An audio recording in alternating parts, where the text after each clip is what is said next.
Вітаю, друзі! 12-й день вітчизняної війни українського народу проти російських загарбників був ще й днем третього раунду перемовин між українською і російською делегаціями в Біловезькій пущі. Звісно, від цих перемовин не можна чекати нічого очевидно серйозного, хоча б тому, що з російської сторони на перемовинах присутні люди, які не ухвалюють жодних рішень, а швидше є поштовими скриньками для російського правителя Володимира Путіна або просто учасниками російського окозамилювання. Після перемовин один з учасників української делегації, пан Подоляк, повідомив, що вдалося досягти певних результатів по гуманітарних коридорах. Однак такі результати українська делегація хоче досягти із російськими колегами, можна сказати, з першого дня після першої зустрічі переговірників. І жодного разу нічого реального не вдається досягти. Це також було очевидним і сьогодні, коли російська сторона практично заблокувала гуманітарні коридори для мешканців міст, які піддаються ракетним обстрілам і бомбардуванням з боку російських окупантів. Заблокувала тому, що не вийшла її авантюра з транспортуванням українських громадян, які знаходяться в цих містах в бік російського і білоруського кордонів. Є абсолютно очевидним, що Росія не хотіла відкривати жодні гуманітарні коридори.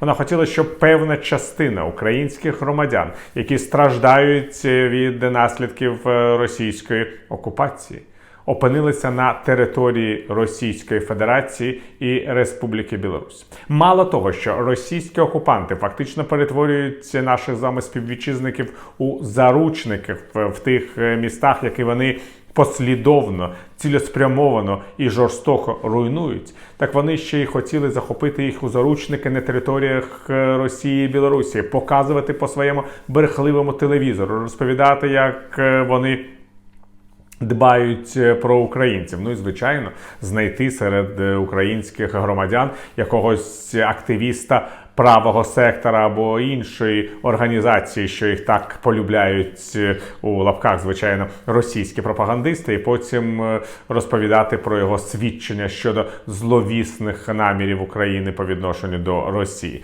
Про такі наміри, здається, кожного дня розповідає на своїх брехливих брифінгах офіційний представник Міністерства оборони Російської Федерації генерал Конашенков, який вже й додумався до того, що Україна була готова створити ядерну зброю, що вона робила біологічну зброю у кількох лабораторіях, і можна навіть не продовжувати цитувати цю брехливу пропаганду. Однак таке враження, що скоро тільки ця пропаганда і залишиться російським громадянам, тому що російський уряд послідовно позбавляє їх навіть залишків об'єктивної інформації. А ці умовно незалежні видання, які ще залишилися на території Російської Федерації, змушені просто перестати повідомляти інформацію про війну Росії проти України, щоб не бути закритими, або щоб не ризикувати свободою своїх журналістів, які тепер за правдиву інформацію про агресивні плани російського президента Володимира Путіна та російського політичного керівництва можуть отримати до 15 років ув'язнення у російських в'язницях. І світу абсолютно очевидно, з якою силою, з якою темною неповагою до майбутнього він зіткнувся. Весь сьогоднішній день західні політики обговорювали питання, як ще посилити санкції проти Російської Федерації так, щоб прискорити крах російської економіки і особистий крах Володимира Путіна та очолюваного ним режиму. І зараз вже стало очевидним, що на столі у президента Сполучених Штатів Джозефа Байдена, який також обговорював цю ситуацію зі своїми колегами по Європейському Союзу, по НАТО, є план остаточної відмови від російських енергоносіїв. Тобто у Росії мають перестати купувати нафту і газ, але перед цим створити такий механізм, який може дати можливість замістити російську нафту і газ і не призвести до великого зростання цін на нафту на світовому ринку. В результаті і ціна на нафту залишиться більш-менш прийнятною, і Росія залишиться без будь-яких доходів, і в принципі можна буде говорити, що крах російської економіки на часі, як і крах російської держави. Вже на наших очах зараз російський рубль, незважаючи на те, що на нафту і на газ величезні ціни, падає так, що така швидкість приголомшує навіть тих росіян, які співчувають агресивним намірам російського президента Володимира Путіна, яким подобаються вбивства і злочини російських військових в Україні.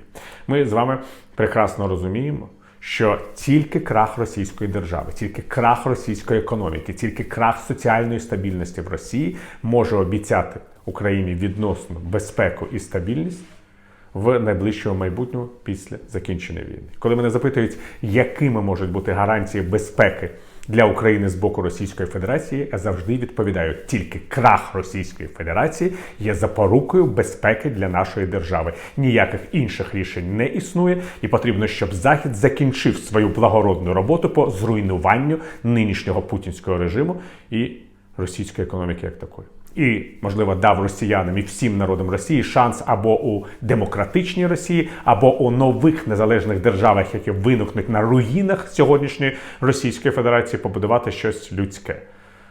А на ту потвору, солдати якої зараз вбивають наших з вами співвітчизників. І ми бачимо, наскільки мужньо українські Збройні Сили намагаються відповідати на атаки злочинної російської армії. Можливо, найбільш важливою подією сьогодні з точки зору оборони України є те, що окупантам не вдалося встановити контроль над аеропортом у Миколаєві. Ми бачимо, що зараз метою російських окупантів залишається український південь, що насправді їхньою важливою метою, окрім вже напівзруйнованого російськими окупантами Харкова, залишається Одеса, що у Володимира Путіна є величезне бажання відрізати Україну від узбережжя Чорного моря. Цю свою чорну роботу російський диктатор розпочав ще 2014 року, коли окупував український Крим і перетворив українських громадян, які живуть на цій території, у заручників своєї агресивної репресивної політики. Те, що відбувається у Криму ці 8 років, це ганьба Росії. Безправ'я, репресії, неповага до українських громадян, які проживають на цій території, і, звичайно ж, рано чи пізно повернуться до України внаслідок, як я вже казав, неминучого тепер розвалу Російської Федерації. Але, як бачимо, Кримом справа не закінчується. Путіну потрібно все Чорне море. Ми бачили, наскільки агресивно і нагло росіяни поводили себе під час захоплення Херсону. І бачимо, як їм не вдається закріпитися в цьому українському місті, громадяни якого продовжують зберігати вірність своїй батьківщині і з презирством ставляться до окупантів. От тепер наступне місце для наступу – це Миколаїв. Ну і далі, звісно, може початися операція по захопленню Одеси. Хоча ресурсів у Росії для цього на даному етапі може просто не вистачити. У Пентагоні кажуть, що Володимир Путін ввів вже 100% окупаційних військ, які він підготував для захоплення України, на кордонах нашої країни з Росією і Білорусі. Однак багато чого досягти російському диктатору не вдалося. Можна собі уявити, як він лютує. Дякую, друзі. Залишайтеся на цьому каналі, підписуйтесь на нього, підписуйтесь на мої соціальні мережі, на канал у Патреоні, який допомагає нам розвивати ці проекти. Миру вам!